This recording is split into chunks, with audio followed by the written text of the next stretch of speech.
We're going to a boxing gym. You know how you said it? I'm going to swear for the first time on TV, and I will bust your okay? Because I've seen you with the busted shoulder. Because I can throw them things. Yes. Damn. Yes.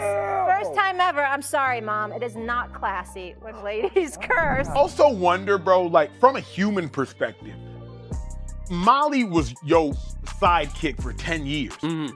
We don't need to know she abruptly resigned. Yeah. Protect her at all costs. Yeah.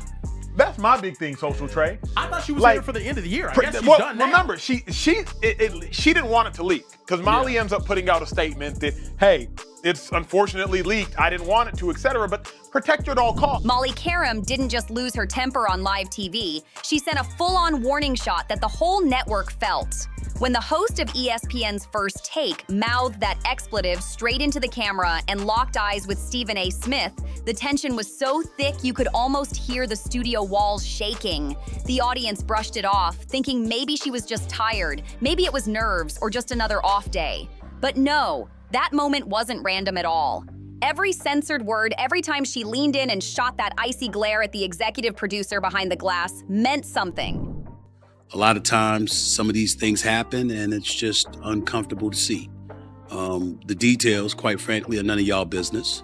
But it's not as if I know all the details. It was a contract negotiation that was going on. ESPN certainly did not want to lose her. But in the end, she made a decision. Insiders later revealed that Molly wasn't just frustrated. She was in the middle of heated contract talks that had the entire production team walking on eggshells. These weren't small-time negotiations.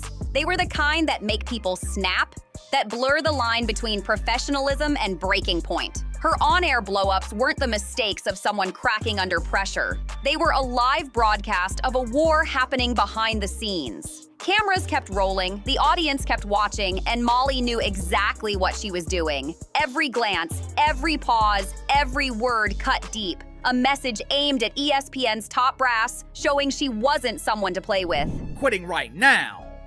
Both ESPN and Molly Qerim, they are trying to polish them. They're trying to make this look like an amicable divorce. And look, maybe that's true. Maybe that's true. Maybe they couldn't come to an agreement and they agreed to amicably part ways. I'm more interested in why. By the time the show cut to commercial, the control room had gone cold. Not a single person dared to back her up. The timeline tells its own story, and it's way too perfect to be a coincidence. In September 2025, Sports Business Journal drops a bombshell report saying Molly Qerim is set to walk away from ESPN before the year's end. Within hours, she's a no-show on First Take. Fans were stunned when her seat sat empty, but the real shock came when she hit Instagram with a post that read like a surrender letter, dressed up as gratitude. Details have been released as to why Molly Qerim abruptly quit ESPN. And when I say abruptly quit, I mean she left work, I think it was on Monday, and she never came back. After much reflection, I've decided it's time to close this incredible chapter and step away from First Take. That's all she wrote. No reason, no emotion, just a cold goodbye that sounded more like a quiet warning. Something felt off. Meanwhile, Stephen A. Smith shows up solo at the desk, trying to keep it calm, but clearly rattled. He starts the show calling Molly an enormous part of our success for a decade, but then quickly flips the tone with a line that sent fans buzzing, "The details are none of y'all business." That's not a farewell, that's a fire alarm. Describe yourself in 3 words. Aware, thoughtful, and passionate. What do you have too much of? Shoes. Guilty pleasure. Retail therapy. What would you do if you didn't host First Take? I would work for a global nonprofit or host a travel. We've now got direct confirmation straight from ESPN's own president of content, Burke Magnus, and it changes everything. The network's original plan was to keep Molly Qerim on First Take until her contract officially wrapped in 2025. But Magnus openly admitted she was pulled off the show earlier than planned. That's not a smooth transition. That's a red flag waving in plain sight. There's no way to spin that into a normal exit. This wasn't just some polite goodbye or a graceful handoff to a younger face. Something happened behind the scenes, and it must have been big. Other thing I thought, Steve, was when you pay Stephen A. Smith $20 million, that means, okay, well, whoever his co-host is, they're gonna want an exorbitant amount of money. And so she may have been making $2.5, $3 million as the host. Well, when Stephen A. is sitting there making 20, well, maybe now she wants to make 10. By the time fans even heard the news, the real drama was already boiling over inside ESPN's walls. Whispers were flying, emails were burning up inboxes, and insiders were saying execs were acting like the whole building was on fire. Let's take a step back and look at what Marcellus Wiley, her former ESPN colleague, was bold enough to say on camera. I think we'll start with Molly Qerim. Yesterday when we talked, we knew that she was leaving, but we didn't know she was leaving like immediately, which is an indication that, man, this thing's a bit more complicated than just they couldn't settle on the money. It just seems more seriously. She's off the show now. Wiley didn't play it safe. He went way further than anyone else inside the ESPN circle ever dared. He straight up claimed that Molly Qerim had been lowballed during her contract negotiations. According to him, she found out she was pulling in around $500,000 a year, way less than other big female names like Malika Andrews or Mina Kimes, even though she was holding down the moderator seat on ESPN's #1 show. That's wild. When I heard that it was immediate, I was like, oh, she must already have a job lined up. Mm-hmm. And the job that she has lined up must be some sort of competitor to ESPN. And so that made me, is she going to Fox Sports? Wiley didn't sugarcoat a single thing. He said Molly had dreams of expanding her role. She wanted to host her own show, explore new projects, and step into more creative territory within the network. But ESPN wasn't having it. They blocked her from hosting anything else, even from appearing on other ESPN programs. That kind of treatment would make anyone snap. And Wiley didn't stop there. He added that Molly had started feeling a certain type of way about Stephen A. Smith himself. Think about it. Stephen wasn't just the face of First Take. He was also the executive producer, stacking over $20 million a year, while she sat there as, in Wiley's own words, #2 on the #1 show. Stephen A. thinks I'm not athletic at all. I'll do an obstacle course, whatever you want me to do here. I can throw a perfect spiral. What do you need to see? You think you can do the first pitch? Oh, do the first pitch? Could I do a first pitch? I don't know, I'm asking. No, that's not true. No, that's not true at all. That's not true at all. It is not. According to Marcellus Wiley, Molly Qerim wasn't just chasing a paycheck. She wanted power and freedom. She wanted to create, to lead, to break out of the box ESPN had locked her in. She wanted her voice to actually matter. But most of all, she wanted one person, Stephen A. Smith, the self-proclaimed king of ESPN, to back her when things got tough. And that never happened. Wiley spelled it out clearly. When Stephen signs off on you, you get what you want. When he doesn't, you don't. That right there says it all. Behind the smiles and on-air chemistry, there was a growing silence, and it spoke louder than any argument. Last night, she abruptly resigned as the host of the show. And to say that I'm quite sad about it is an understatement. Molly and Stephen weren't cool, as Wiley put it. That tension the audience thought was playful banter? It wasn't. It was real friction bubbling up on live TV. Insiders said when it came time for Molly to finally stand up for herself, no one in the control room had her back. Not one call, not one favor, not even a whisper of support. And as those tense weeks dragged on, the cracks started showing, right in front of millions of viewers. Don't tell us the details, then tell us you're not gonna tell us the details. Like, and then add on that, I don't know the details. Like, what are you doing? What are you doing? Like he said this, he said she abruptly resigned. That's the detail. Yeah. Mm-hmm. And then you're gonna say, but don't ask me the details, because I'm not gonna tell y'all the details. That's none of y'all business. The once polished Molly Qerim started to unravel. The woman who could mediate chaos between two fiery sports analysts suddenly looked exhausted, distracted, done. Those long, awkward pauses weren't random. They were the visible signs of someone trying not to explode on camera. She started slipping, mouthing words she thought the cameras wouldn't catch. And when those clips leaked, producers went into full-blown panic mode trying to scrub them from social media. But this is 2025. The internet misses nothing. Fans started dissecting every little detail, frame by frame. Was that a real argument or a setup for ratings? Why did Stephen A. suddenly call her exit a contract negotiation and then throw out that shady line? The details are none of y'all business. The moment he said that, the internet went wild. Reddit threads, YouTube breakdowns, Twitter storms. Everyone was convinced something ugly had gone down behind the scenes. ESPN tried to stay quiet, but it was too late. By the time they even drafted a statement, the rumors had already circled the globe. What can't you live without? My family. Thing you fear. God. Athlete you miss seeing play. Kobe. Person you were most excited to meet at work. Bill Parcells. What do you wish you had more time for? Traveling. What do you need every day? A long time. The most damning part of this whole saga came right after Molly Qerim walked out the door, and the timing couldn't have been more suspicious. The very same day her resignation hit the news, ESPN announced a shiny new multi-year deal for Malika Andrews, hyping her up as the new face of professionalism and poise. That's no random coincidence. That's strategy. Insiders started whispering immediately, and not the tinfoil hat kind either. These were people who know how power shifts inside big networks. The question on everyone's lips: did Molly's seat go cold before her Instagram farewell post even went live? Because that announcement for Malika looked way too polished, like it had been sitting in a PR draft folder just waiting for the green light. And here's what made it even worse. You know, oftentimes when you have someone abruptly quit a job, they're not leaving on the best terms.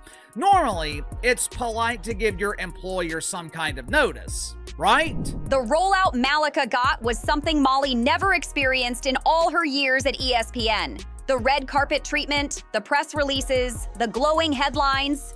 It all screamed, out with the old, in with the new. Meanwhile, the official company line from Burke Magnus was, there's no controversy here. But come on, anyone who's watched sports TV for more than 5 minutes knows that line is code for chaos behind closed doors. Fans weren't fooled. They saw the dominoes falling in real time. Social media exploded with old clips of Molly and Stephen A. from their final weeks together. And those moments hit differently now. Tiny arguments over nothing, jokes that didn't sound like jokes, and one viral clip where Stephen A. cracked a joke about Molly's eating habits during a commercial break. Her response? Calm, sharp, and cutting. Adult woman, proud of it, not a little girl.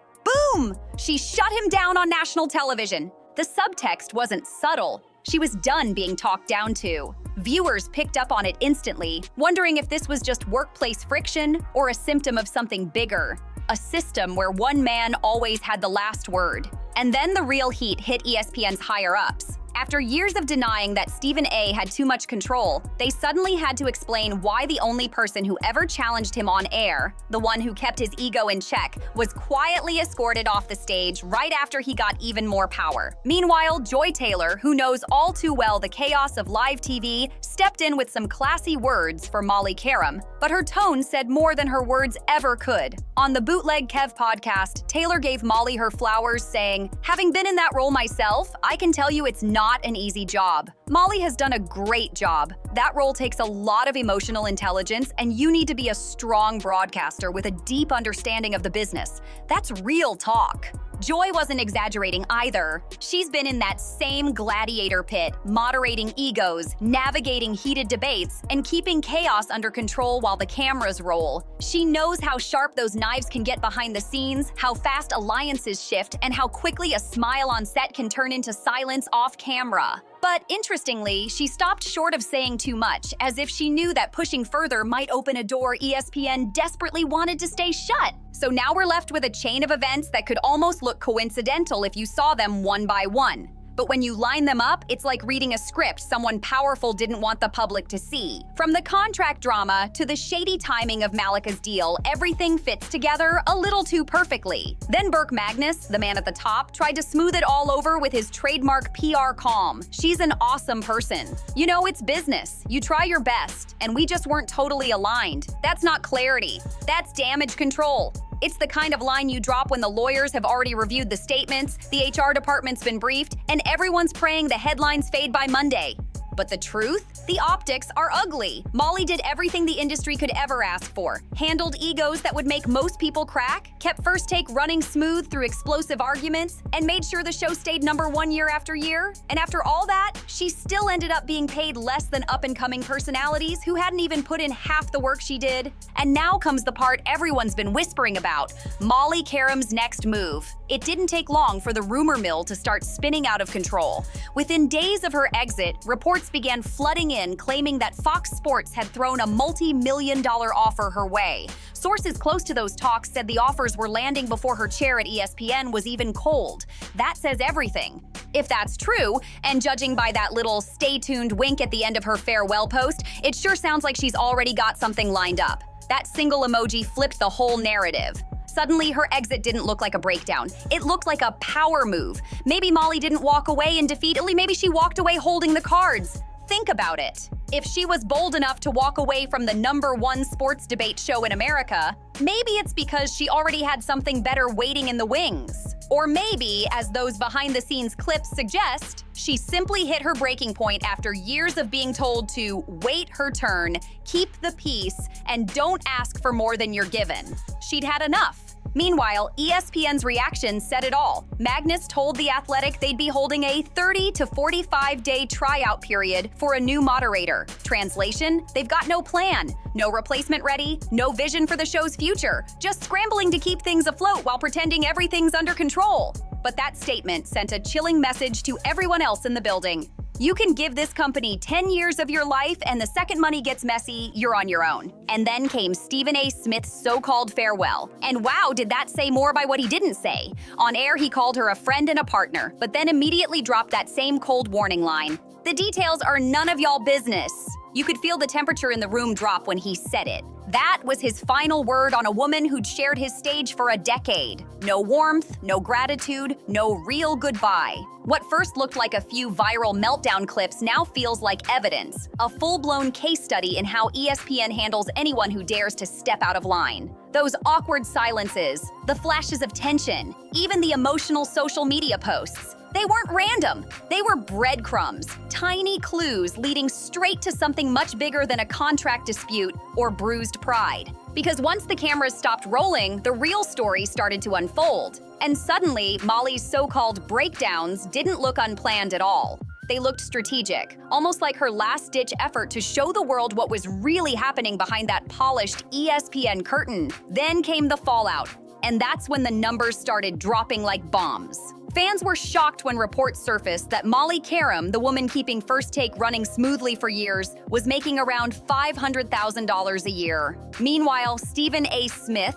who's never missed a chance to remind everyone it's his show, was raking in $21 million annually, with whispers of a $100 million mega deal on the way. That's not a small gap. That's an empire built on imbalance. The contrast was brutal. The man at the top just kept climbing higher, while the woman holding the chaos together was quietly shown the door. You don't have to twist that story, it tells itself. And then Wiley's words came back, sharper than ever. When he doesn't sign off on you, you don't get what you want. That one sentence became the theme song for the entire situation. It echoed through podcasts, flooded group chats, and turned every viral clip from Molly's final months into something way deeper. Those awkward pauses, those heated stares, they weren't random moments. They were the visible cracks in a system built to silence anyone who challenges the power structure. As we dug deeper into the timeline, the polished statements from ESPN started to fade away, and the truth began flickering through the smoke. This wasn't about one woman losing her cool. Sources close to the situation claim Molly Qerim wasn't just asking for a pay raise. She wanted respect, control, and a real chance to expand her career. But instead of support, she reportedly got shut down hard. Insiders say she pushed to break free from the moderator box, aiming to host her own show or even anchor a primetime segment. But every idea she pitched hit the same wall: polite smiles, empty promises, and a whole lot of "we'll circle back." The suits who smiled for the cameras were the same ones quietly blocking her behind closed doors. According to those close to her, she was flat out told that hosting her own program wasn't going to happen. Not now, not ever. Whether that rejection came directly from ESPN execs or from Stephen A. Smith himself, no one knows for sure. But nearly everyone who worked behind the scenes agreed. At ESPN, when someone with that much visibility asks for creative control, it always clashes with the old-school power structure that keeps the big names in charge and everyone else in line. And here's where things start to look messy, or maybe too perfectly timed. The tension didn't stop when Molly walked off the first take set. It escalated. Just days after her abrupt exit, ESPN dropped another announcement. Stephen A. Smith had landed new Monday Night Football duties. The timing was wild, and right on cue, the company's PR team turned up the volume on their praise for Malika Andrews, announcing her brand new multi-year contract and celebrating her poise and professionalism in every internal memo. It felt like the network was rewriting the narrative in real time. Burke tried to brush it all off with a single line to The Athletic: "There's no controversy here." But come on, who actually believed that?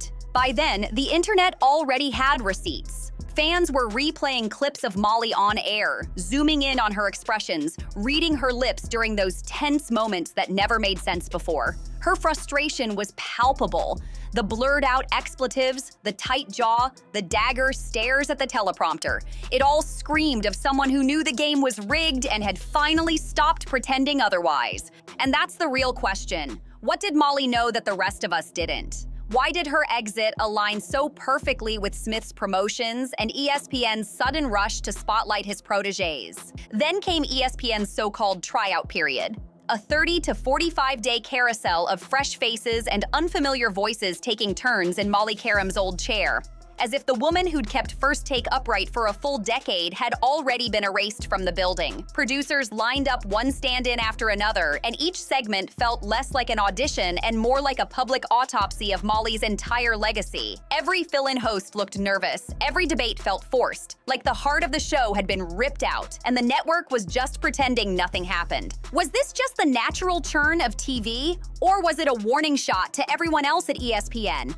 that no matter how long you've been loyal, no matter how many ratings you've delivered, you can still be replaced the second you stop playing by the script? It felt like a message, loud and clear. Even a decade of excellence and diplomacy can be undone by a few quiet meetings in upper management. Burke Magnus went on record insisting it's business as usual, but anyone who's worked in that world knows that line means the opposite. Behind the scenes, former producers and on-air veterans all whispered the same thing. This wasn't about contracts or budgets. This was about control. ESPN wasn't just ending a chapter, they were rewriting the whole book before the ink was even dry. And when fans started revisiting old footage, things looked even stranger. The on-air dynamic between Molly and Stephen A. Smith suddenly took on a different tone. Wiley had already said it. They weren't cool. And once you knew that, the clips looked obvious. Those sharp glances, the clipped replies, the fake laughter that never reached their eyes, it was all there. One of them was gritting their teeth, trying to keep it professional, while the other played to the crowd like nothing was wrong. So now the question everyone's asking is this: was Molly's on-air breakdown really a breakdown at all? Or was it a slow-motion protest? A final act of defiance from someone who refused to fade out quietly? Every awkward pause, every tense exchange, every moment she seemed to lose patience. Maybe it wasn't losing control. Maybe it was taking it back. Or maybe, just maybe, it was the exhaustion finally bleeding through. The weight of years spent holding together a show built to make everyone else look untouchable. We've seen this story play out so many times before. A high-profile woman in sports media works twice twice as hard, keeps the peace, carries the show, and still ends up being pushed aside under the excuse of creative differences or new opportunities. But this time, the mask slipped. The pattern was impossible to ignore. Molly Qerim's outbursts weren't hidden behind the curtain. They were front and center, broadcast to millions, clipped, memed, and analyzed by every sports blog, gossip site, and fan forum for weeks. Viewers couldn't agree. Was she spiraling out of control, or was she sending a message no one else had the guts to say out loud? Every day, new leaks came from ESPN insiders. Secret meetings, cold shoulders, ignored messages, and big promises that quietly disappeared the second she asked for more. Some insiders swore she'd already been approached by Fox Sports before her ESPN badge was even deactivated, as if the next chapter was already waiting in the wings. Others claimed the network had simply shifted its priorities, focusing on faces who stayed quiet, who didn't rock the boat, who didn't demand fairness in pay or creative input. And when Molly started speaking up, not in interviews, but in her actions, the higher-ups allegedly decided she'd become too difficult, too aware of her own value. But the story didn't stop there. It took a psychological twist that made everything hit even harder. By the end, those so-called meltdowns didn't look like breakdowns anymore. They looked like a woman finally refusing to fake a smile for a system that had used her for years. The tension, the side eyes, the long silences. It all started to feel intentional, like she wasn't cracking under pressure, but cutting through it. The energy in those final broadcasts was electric. Not the chaos of collapse, but the fire of someone who had made a choice to stop pretending, to stop playing nice, and to let the truth bleed out live on camera. Now, when you rewatch those clips, the tone shifts completely. What used to seem like frustration now reads like rebellion, a deliberate, fearless act of sabotage against the corporate silence ESPN tried to force on her. Each viral clip wasn't a meltdown, it was a message. Molly Qerim wasn't being unprofessional, she was simply done playing a game she knew was rigged from the start.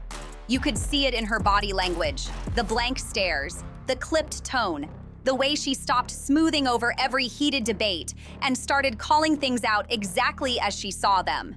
She wasn't trying to keep the peace anymore. She was done protecting egos that never protected her. And here's the real twist. Her exit didn't bring peace or closure. It brought questions, lots of them. Every statement ESPN released was cold, corporate, and painfully sterile. The kind of PR spin that says absolutely nothing while pretending to say everything. The public could feel it. Something was being buried. Berkms tried to calm the noise, repeating the same business decision line over and over, talking about turning the page and new chapters, but nobody was buying it. Those empty phrases clashed hard against the backdrop of what was really happening. Abrupt firings, quiet backroom meetings, and the suspiciously fast rise of new faces who just happened to fit the network's fresh image. The machine kept running. First Take didn't stop.